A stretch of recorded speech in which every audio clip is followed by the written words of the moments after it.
see, I've already got my little electric menorah lit up there, and we're going to do our candle lighting, and we're going to talk a little bit about something that we haven't mentioned before. So if you look at my menorah over here, you can see that I've got 5 candles plus the shamash.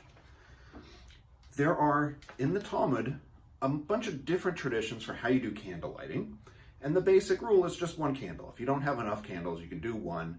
That's the basic rule. People who like to do it nicer can do multiple candles, and this has become the prevailing custom, right? And it became the prevailing custom a long time ago. By the year 1180, we know that this is what people were doing in a lot of places in the Jewish world. So this way of doing it has been around a long time. But it's not the only possible way to do this. And in the Talmud, it talks about the idea of having 1 light the first night, 2 the second, 3 the third. But there are actually 2 ways of doing it. And as always, it's a fight between Beit Hillel, and Beit Shammai, They are often at odds, or their schools are often at odds, and this is one of those times where their schools are at odds. And they said, if you're going to do the multiple candles, you've got a right way and a wrong way of doing it. And Shammai said the right way to do it was that you would start with all 8 candles lit. And then as Hanukkah wore on, you'd take 1 candle away each night. So the first night you'd have 8, the second night 7, the third night 6. You kind of get the idea. By the last night, you've got 1 candle left. Rabbi Hillel said, no. Other way around. You start with 1, and then you go up to 8 on the 8th night. And the reasoning, the rabbis tried to figure out why there was this disagreement. And the reasoning that they went with was that Hillel wanted to see holiness increase, right? We don't reduce the level of holiness. We don't reduce the level of light we bring out into the world. So the custom has become start with 1 candle, then 2, then 3, then 4, then 5.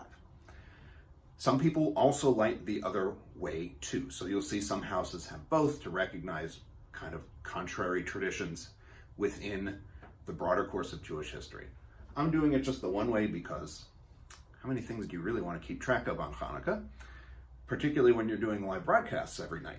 So this is our broadcast for the night, and it's still a little bright outside compared to other nights, but we'll go with it.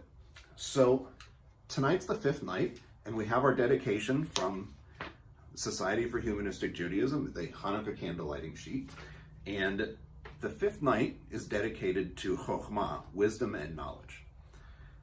So that's the Hebrew word, is Chokhmah. And it can mean wisdom, it can mean knowledge. Sometimes Chokhmah is balanced against Da'at, which is kind of pure knowledge.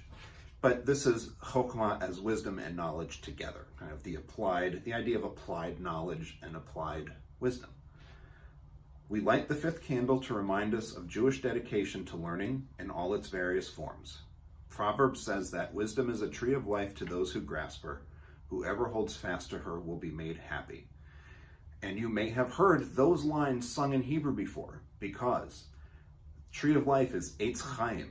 So you may have heard sung, often during a Torah service at some synagogues, Eitz Chaim hi lamachazikim ba.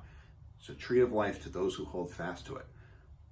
Book of Proverbs has this. It's not talking about the Torah specifically, it's actually talking about the idea of wisdom. So we will go ahead and light our Hanukkah candles for the 5th night, keeping the idea of wisdom in mind and the idea of bringing wisdom into the world.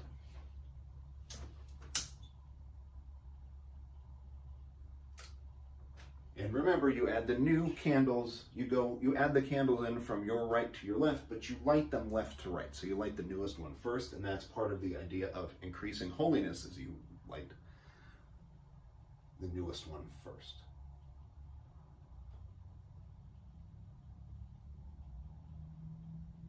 And you kind of hope that they stay lit because there's a lot of wax around these wicks. And we say the blessing, which the one that I use is Yivarech et ha'or ba'olam, Yivarech et ha'or ba'adam, Yivarech et ha'or Shel Hanukkah. Let us bless the light in the world. Let us bless the light in humanity. Let us bless the light of Hanukkah.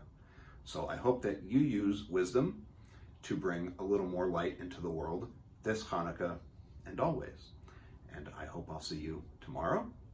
Chag Urim Sameach. Happy Hanukkah.